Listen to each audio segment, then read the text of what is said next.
Can you explain the lyrics of the song Pure?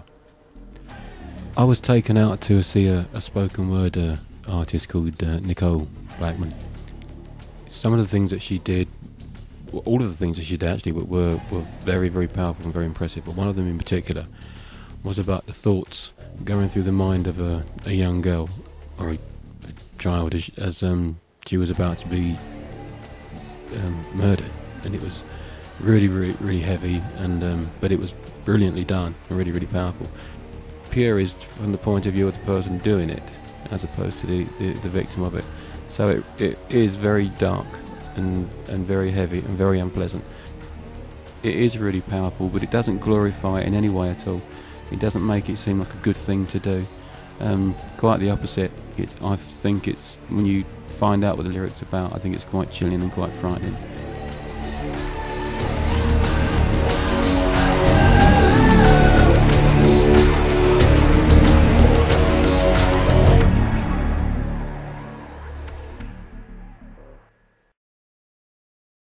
Two. Can you explain the lyrics of the song Walking with Shadows? People in comas, we assume, always want to come out of them. So we tend to stand around the bed playing music that they know, talking to them lovingly, all that kind of thing, in this belief that they want to come to where we are. And what I thought was that perhaps people that are in comas like being there. Perhaps they have an entire world open to them that we are completely unaware of, and they love it, and they have no intention of coming out. So Walking with Shadows looks at the idea that someone that's in a coma isn't actually quite alone. There's other things in there with them. It's a woman actually in the song, and in the song they are trying to get people in because she wants the people that she loved to come into her rather than her coming out to them. There's an underlying feeling that I try to create during the song, that the people or the things that are in there with her, wherever her world might be, want her loved one to come in for reasons of their own, which she is not entirely aware of. 3. Can you explain the lyrics of the song Rip? Rip was actually meant to be slightly tongue-in-cheek, actually. It's about the thoughts that Jesus has when he's on the cross, the moment he realises, well, actually the moment the first nail goes in, when it hurts. Now, your dad made the entire universe, so we're told, so you would expect that you well, I would, if my dad was God, I would expect that when the nail went in, it kind of wouldn't hurt, it'd do something, and the pain would go away, and it'd all be for show, which would be cool. But it didn't, and it went, and it hurt, and that was the moment, according to the song, that Jesus realised that God had set him up. 4. Can you explain the lyrics of the song One Perfect Lie? One Perfect Lie was written after I had to have my dog Spooky put to sleep. So it was one of the many tragic things that happened during the making of the record, unfortunately.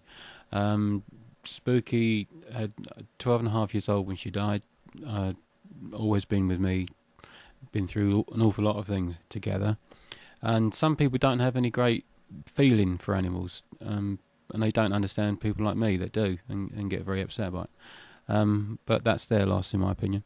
It was very, very, very upsetting. It took me weeks, months to actually get over it before I could even start to sort of work properly and just get on with life normally. Very, very upsetting. 5. Can you explain the lyrics of the song My Jesus? My Jesus is about a man that hears voices, and instead of realising that's not quite right, I will go to the doctor and find out why I'm hearing voices, he starts to do what the voices tell him, and he thinks that the voice that is talking to him is Jesus, and what the voice is telling him to do is go out and hurt people, and it doesn't get very specific, but it infers that the man is sent out to do increasingly more horrible things as a way of finding his way to God. 6. Can you explain the lyrics of the song Listen to My Voice? Listen to My Voice, lyrically, is a slight throwback to stuff that I was doing on the Exile album a few years ago. So it's somebody is talking to a man, or something rather, is talking to a man whose job it's been put upon him to tell the world that God has gone. God was disappointed with the way man turned out and felt deeply ashamed at what he created and was destroyed by it, really. And this thing in the song is talking to this man and saying, you now have to tell everybody about this, rewrite the book, because the Bible is being completely misunderstood and misinterpreted, and that's his mission in life, hopeless as it may be. 7. Can you explain the lyrics of the song A Prayer for the Unborn? During the making of the album, I guess most people know now, my wife Jim and I were expecting a baby, and anyway, our baby died. And this song is one of two that I wrote after that had happened. So the first half, I'm having a go at God, even though I don't believe. In some ways actually I'm having a go at the people that believe rather than God. So the first half is just saying pretty much, where was God? He was somewhere else, too busy to do things like saving my baby. And then the second half of the song really is just me absolutely ranting away at God and why I don't believe and so on. It's to me it was very, when I wrote it, it was very, very therapeutic, although some people have said it doesn't seem to be in an entirely healthy way, but it was good for me. It got an awful lot of anger and frustration and pain out.